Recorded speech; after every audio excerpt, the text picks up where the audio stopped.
He is the one and only Doug Melville. I did see the trailer that you were speaking about. I did see the trailer. Oh, you did see the trailer. Yeah, right? Oh yeah, I saw the trailer because a lot of times they will send, if you're in the media sometimes, even if being a film critic, they will send you sometimes advanced things like, hey, check this out. This is coming on this date. So I got a chance to check out the trailer. From the trailer perspective, it looks very intriguing. Like, it looks very good. I will say that much.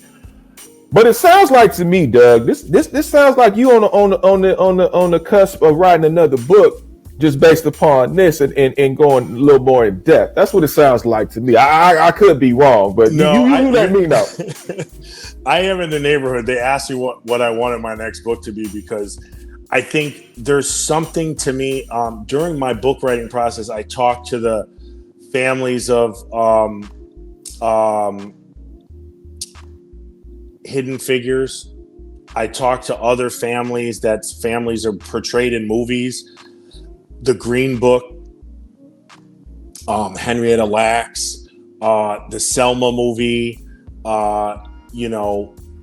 Devotion with Jonathan Majors about the first Black Navy pilot. Mm-hmm. And I came to realize, either through talking to a grandchild or a nephew, or through going through research online, these families never got paid. Mm. And I just don't love the fact that a journalist or a filmmaker can take a story of anyone who worked in the public sector, and that's just called public domain. Once you're elected official, once you're a soldier, once you're military, your story is not owned by you because you're a public servant. And then anyone that can just make a movie based on it and not pay the families, I just don't love it.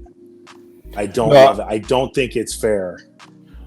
Well, I will say this much. I don't disagree with you at all. I think there should be not only just financial compensation, but I think there should be an opportunity for the families to gather and be made on the public screen, whether it be in an interview on Good Morning America, Today Show, CBS This Morning, Fox, whatever.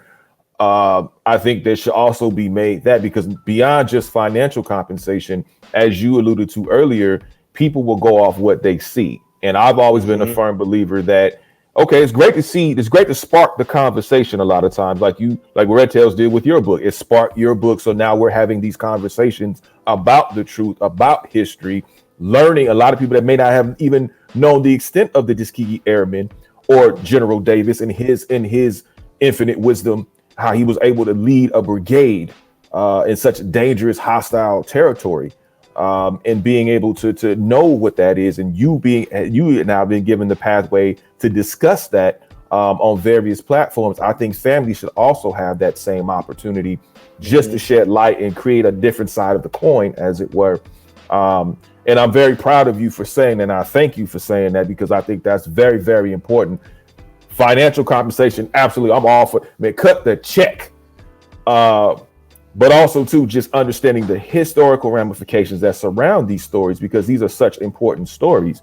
And we only have so many stories that, we could look at. If you talk to anyone who grew up back at World War II, the Tuskegee Airmen, because, and just to really break down the importance of the airmen so your viewers understand, it was against the law for Blacks to operate heavy machinery. And the military was 100% segregated. So it was against policy that whites would have to salute Blacks, and Blacks could not be in command of whites. So we have to understand, this was a serious moment in American history that is really not even a movie or a game. This was literally 100% segregation in the largest company, if the military was a company in the United States, for employment. So when FDR was looking to get reelected, he brought in an advisor to Negro policy to ask him how to win the Black vote in the upcoming election. And now people also don't realize this. Up until 1940, almost every Black voted Republican, because Abraham Lincoln emancipated the slaves and created the Republican Party. So the Democrats were trying to understand, how can we get this critical vote of Black Americans? There was a total of 2 Black officers in the whole military out of 335,000 people, Ben Sr. and Ben Jr. Ben Sr. was brought on by FDR as the advisor to Negro policy. And he goes, if you want to win the Black vote, you have to show equal opportunities for Blacks in the military at the highest level, which means allowing them to fly airplanes. And the president said, but who would command that? And he said, my son. And his son had just graduated from West Point in 1936, Ben Davis Jr., after going there 4 years with no one talking to him, eating alone every day, sleeping alone, no study partners, failing boxing, failing CPR, failing ballroom dancing because no one would touch him or talk to him. My God. And he still graduates in the top third of his class. Now he gets out of college, and and Blacks can't be in charge of whites. So what do? They take him and his dad, and they tell him to go to Black colleges for 4 years to teach young men how to be Army professionals. And this meant driving trucks, working in the mess hall, and moving dead bodies, because this was the only jobs that Blacks could have in the military. They were called pick and shovel jobs. They're the worst jobs in the whole entire thing. They go around for 4 years and they tell them, keep your head up, keep your chin up. One day you will be a star. One day you will be amazing. Don't listen to this. One day. FDR calls him in. We need to allow Blacks to fly. Who will command it? My son. They fly Ben Jr. down to Tuskegee, Alabama. He passes the flight test. And then they say they're going to make an all-Black Air Force within the Army if they could get Blacks to come down. They didn't think the Blacks were going to come down, because actually the Tuskegee Airmen on paper was called the Tuskegee Experiment. It wasn't called the Tuskegee Airmen. It was called the Tuskegee Experiment. So they don't think any Blacks are going to come down, but because they had gone to Black colleges for 4 years, Nick, they snapped their finger. 10,000 Black men and women came down. And Ben Davis, who had never commanded anybody in his life, at 29 years old, is in charge of a fully segregated 10,000 plus people Air Force in the middle of World War II. To me, that's the Tuskegee Airmen story. It's unbelievable. 1,000 pilots, the rest were ground crew. And because the military was 100% segregated, if you had a tool that worked on a white airplane, it couldn't work on a Black airplane. If you had a parachute that a white guy used, a Black guy couldn't use the parachute. Mm-hmm. So Ben is in the middle of World War II, 100% segregated. The guy has a meeting and realizes the maps are segregated. And he says, we're going to get bombed by our own guys unless we make a distinguishing mark where they know we're Americans. And they had the color red paint. And he tells all the guys to go out and paint their tails red. And that is where the red tails were created. Now, I'm not saying George Lucas missed it, but I'm saying, to me, this is better than the movie they put out. No, you know what? And that's why I said it's so important. That's a remarkable story, but it's also historically factual. And I don't necessarily, I know for me, I'm not going to speak for you, because obviously but I'm saying I never threw all the fault at George Lucas, because like you said earlier, it's Hollywood, it's entertainment. Mm-hmm. There may be so many things he probably wanted to push, because I've always felt like George Lucas would ride for us in certain instances, more so than I've seen most directors do. Mm-hmm. And I think a lot, but you're still facing that opposite. Like, hey, this is a goal. This is not a goal. If you want this to go, you got to take you got to omit this or bring this in or what have you. So, and that's why I say it's so important. And I want to get your take also too, because Tyler Perry is having a movie called 6888 about the women, the black women who were also involved in World War II, and how interested are you to watch that particular story for various reasons, especially showing the women, the black women who were instrumental in that fight.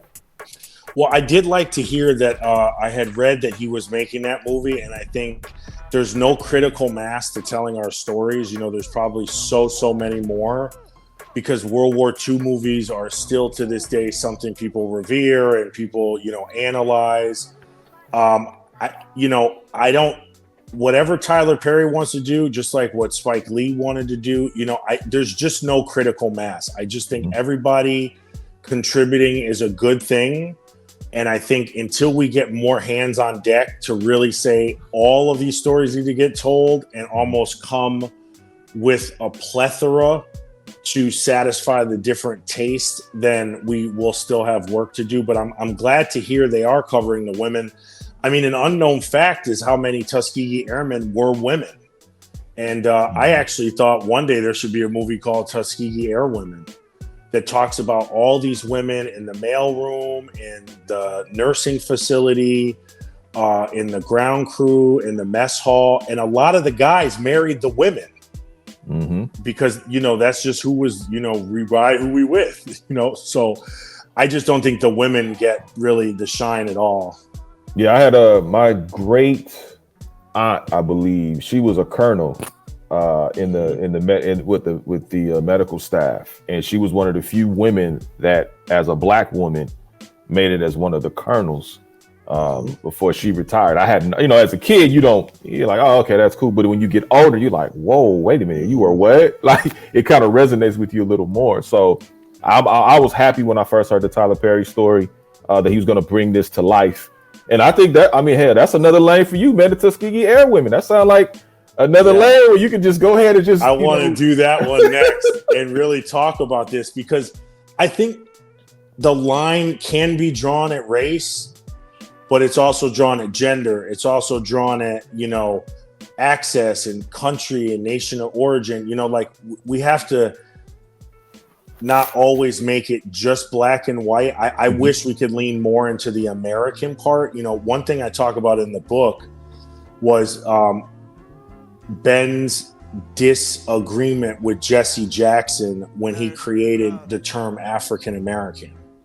So Ben Davis and his dad fought from the late 1800s until 1970 to ensure integration and that all black Americans would have equal opportunity and would be full-fledged Americans.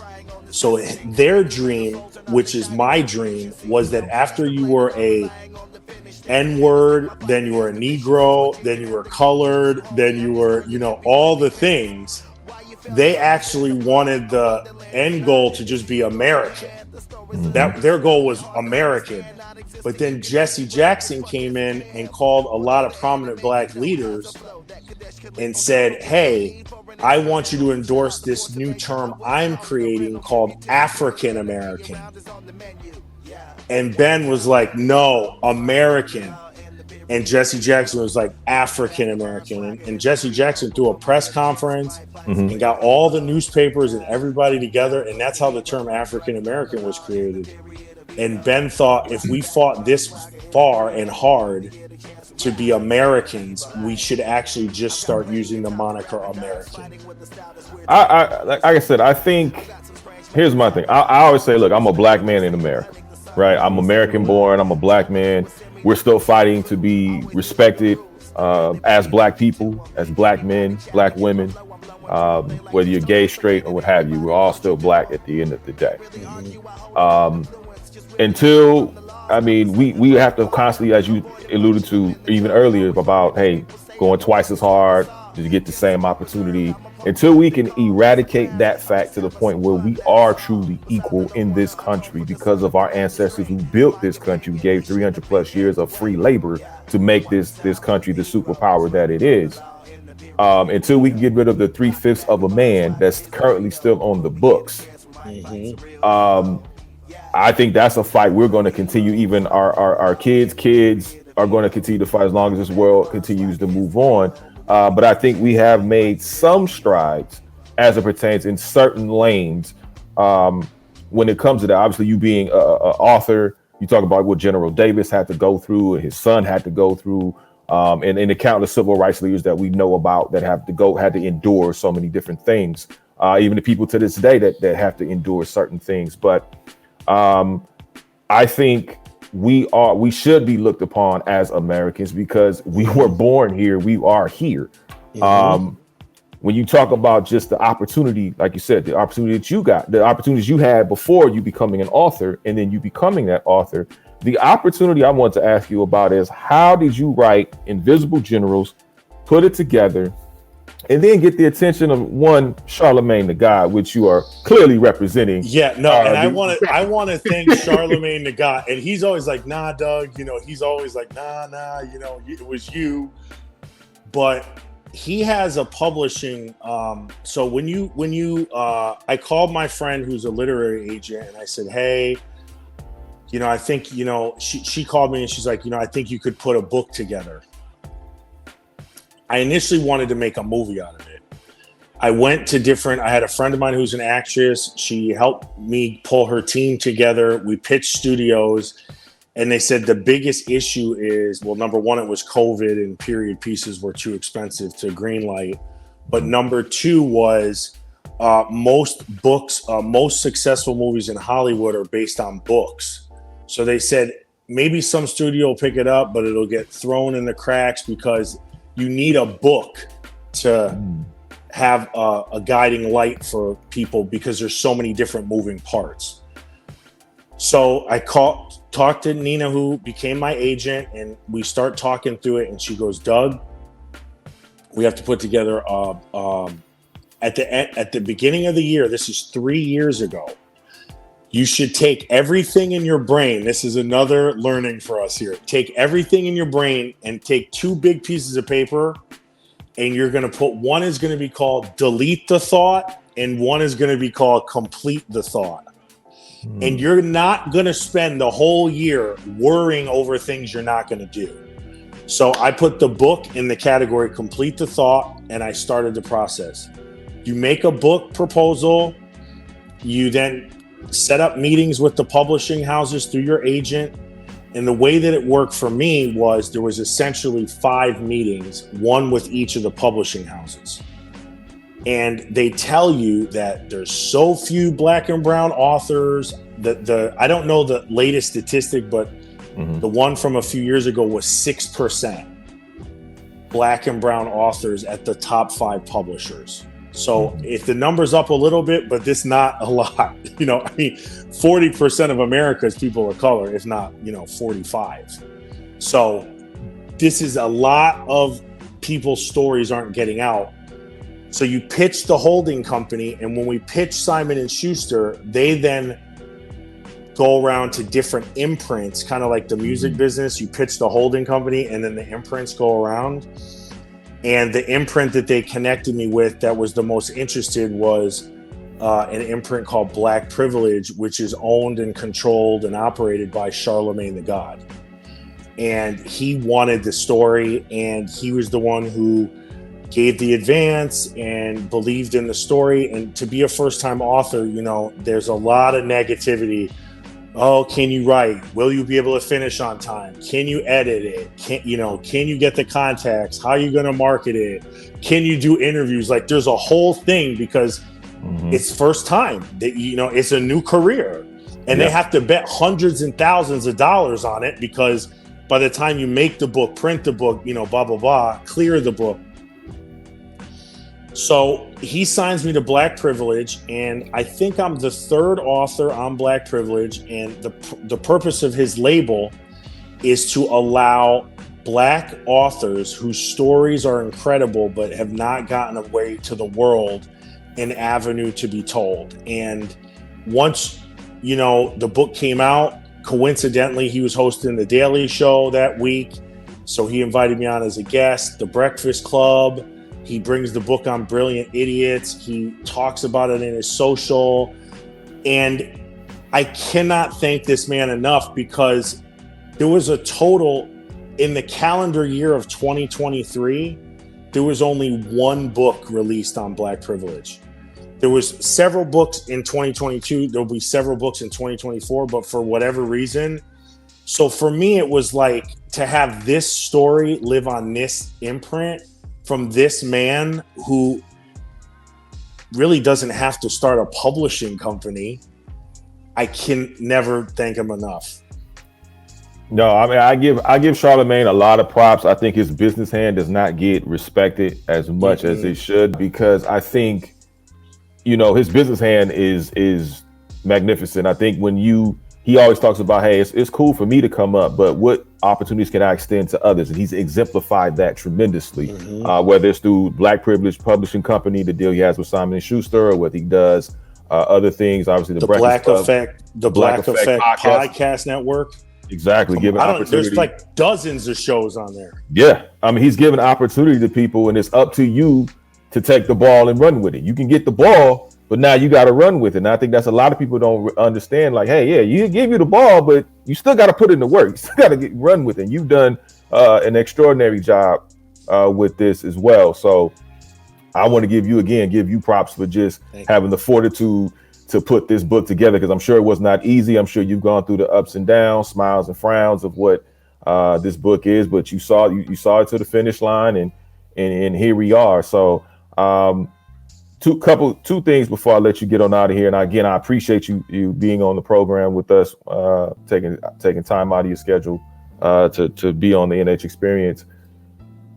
For you, what's next for Doug Melville? Because I swear I heard about 5 or 6 different book ideas that'll be flooding the market at some point. So what's the next thing that Doug Melville will be working on? Well, I think I definitely we've gotten a lot of calls for people to adapt this into a movie. So those are getting more interesting, which different people are calling. So that's good. That's good. That's number one. Write another book. I've been talking to Simon & Schuster about what kind of would be the next thing. Is it more invisible history? Is it around diversity and corporate diversity? They're very curious to get my perspective on, working with Magic Johnson before there was diversity, becoming one of America's first diversity officers, and then now seeing where it is. That's something that definitely is a point that they want to talk through. And I think thirdly, I really want to figure out how to work with diversity and AI to help support the narrative around DEI and corporations. It's gotten such a bad name in the last 3 or 6 months. But the biggest issue to me is it's the diversity officers that work in corporations can't speak for themselves because they work for a company. Okay. And then the ones that don't work for companies don't necessarily want to get muddied up in it. But something needs to be said about what's happening with diversity in the United States of America. I mean, come on, Nick, 5 minutes ago, 2 years, it was the number one job in America. Now it's the number one job that they're eliminating. And that's the thing I wanted to discuss with you too, because you talk about being in that space with DEI, and we've seen a lot of DEI, especially during the pandemic after the unfortunate death of George Floyd. And a lot of companies seem like they were, I don't want to say patronizing, but it came across that way. I'm not saying every company did, but I'm saying there were certain ones that it came across that way. If you talk to various members of the community, they probably echo those same sentiments. And now after COVID, things started opening up. Things started going back to this new normal that we are currently in. It seemed like that was eradicated tremendously.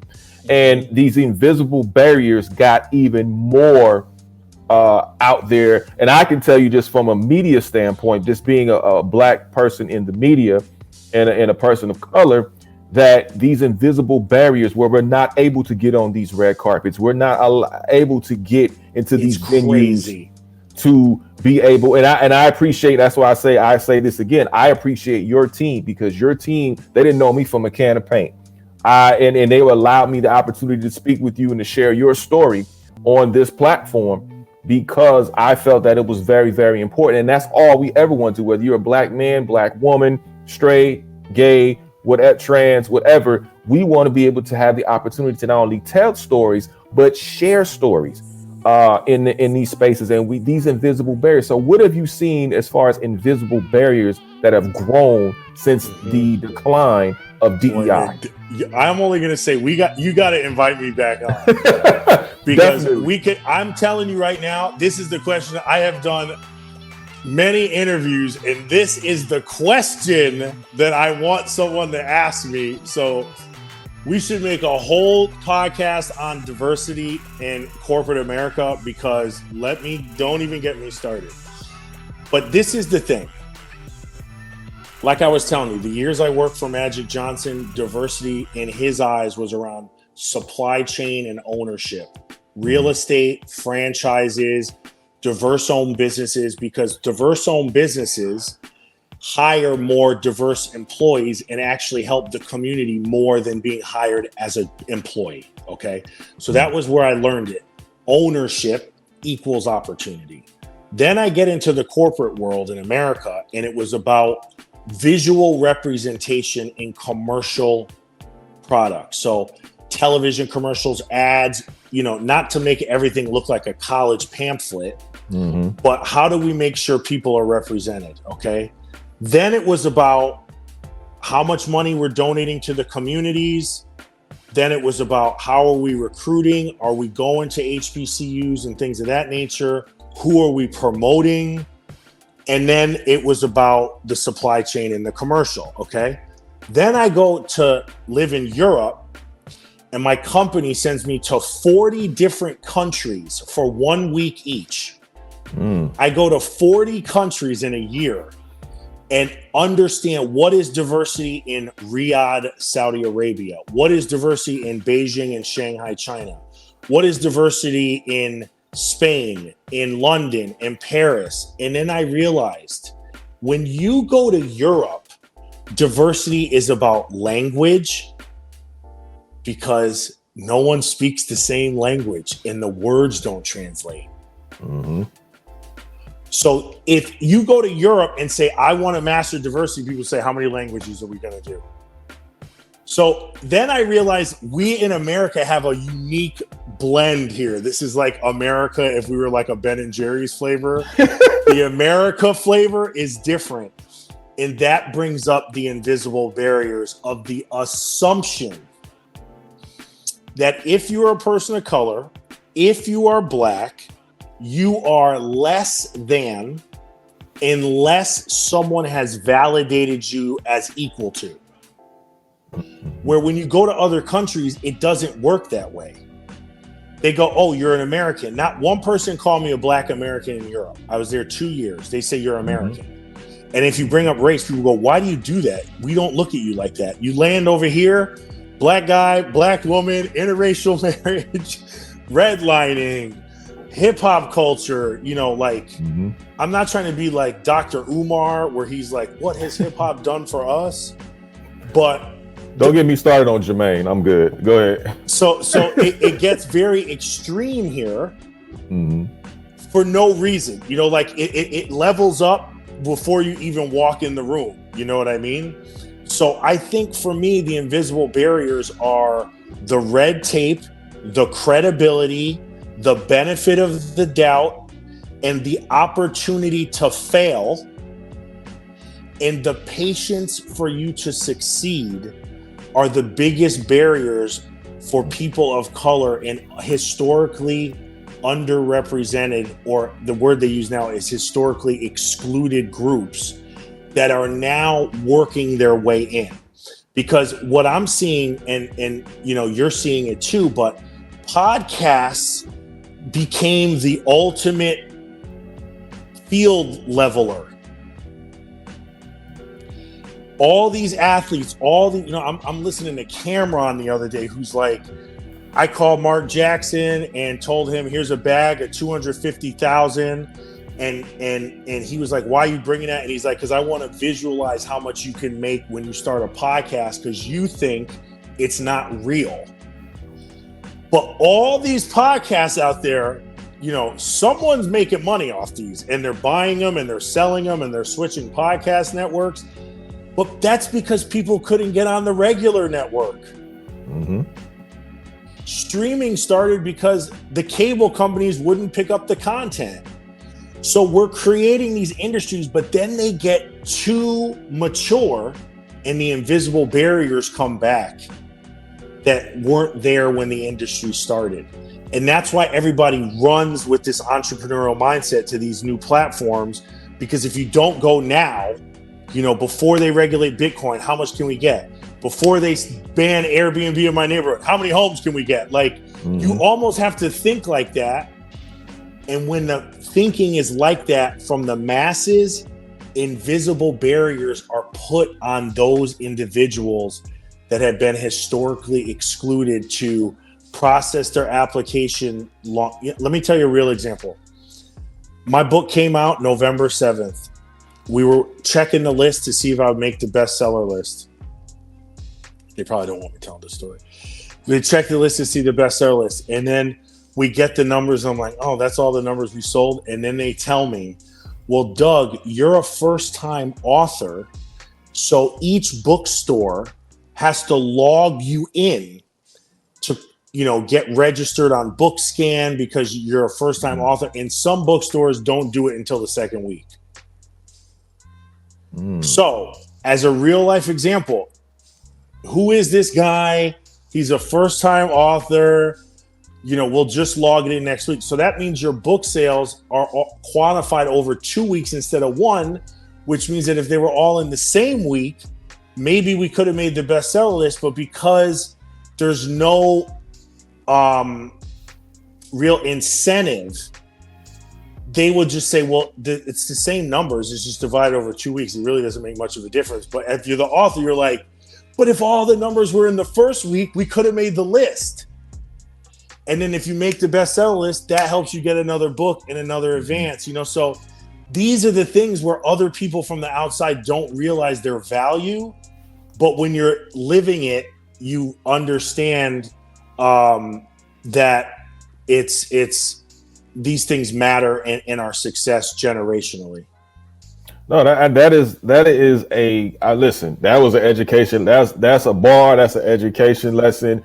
Real quick, were you guys able to make the bestseller?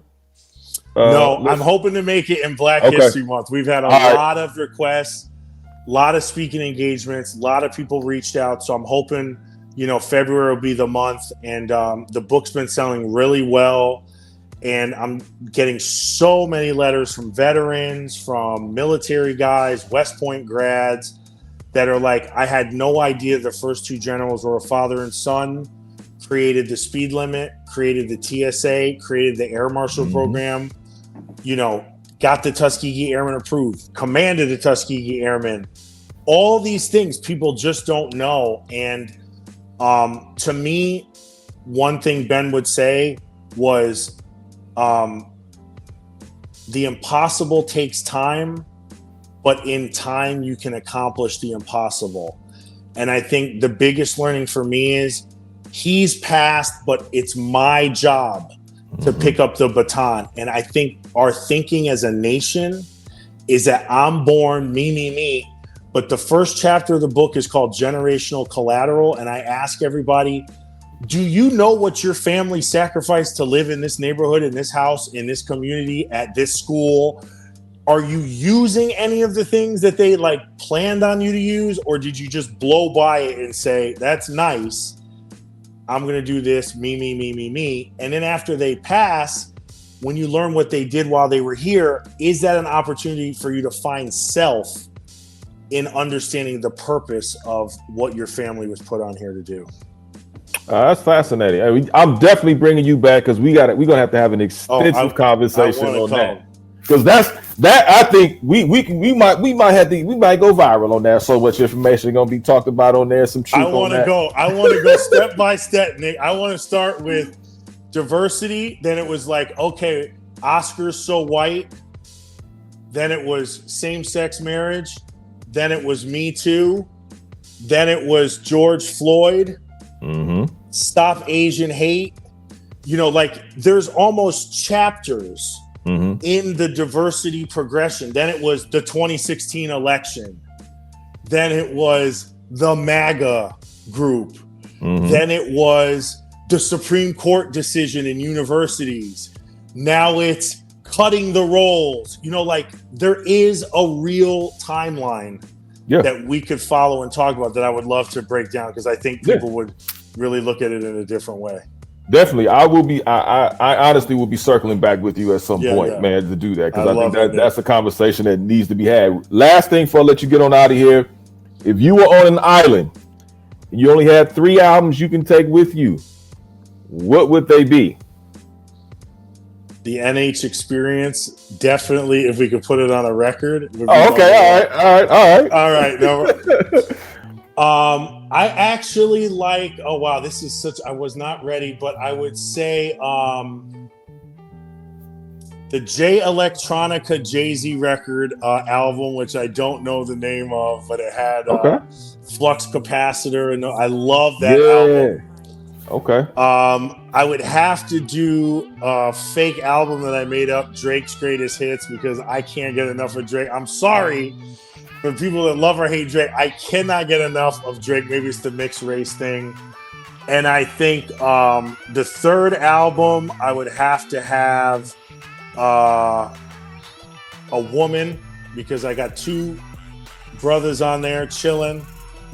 And I think I would pick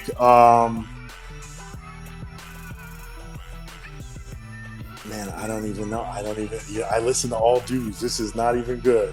But I'd have to have a woman. I was trying to think like Barbara Streisand or something. Like I was trying to think of something that, because I'd have to have something to listen to when I'm looking at the stars, trying to figure out how I'm swimming out of here. So I'll go Barbara Streisand's Greatest Hits. Okay. All right. I'll rock with that. That's good. Well, you know what, Doug? I just want to, again, thank you for coming on the show. I really appreciate your time. Congratulations on the book. Thank you. Those of you who have not copped the book, please go. They're available at Barnes & Noble, Amazon, bookstores, and then go to Audible and make sure you go get the book on Audible, too, so you can take it with you.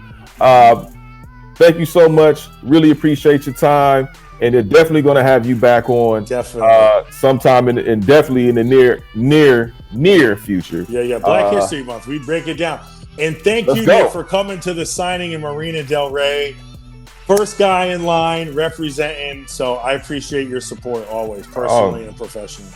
I mean, anytime, anything else we can do as far as helping the book move and helping you grow, just, feel free to reach out, and I'm definitely here for it, man. I love to see this book succeed, and I want to see it turned into a movie. So just, make sure when it's time for premiere time and red carpet time, just, go ahead and send it. No invisible barriers for you, baby. No invisible barriers. I appreciate that. The one and only, ladies and gentlemen, Doug Melville. Make sure you get his book, Invisible Generals. This is the NH Experience. Talk to y'all later.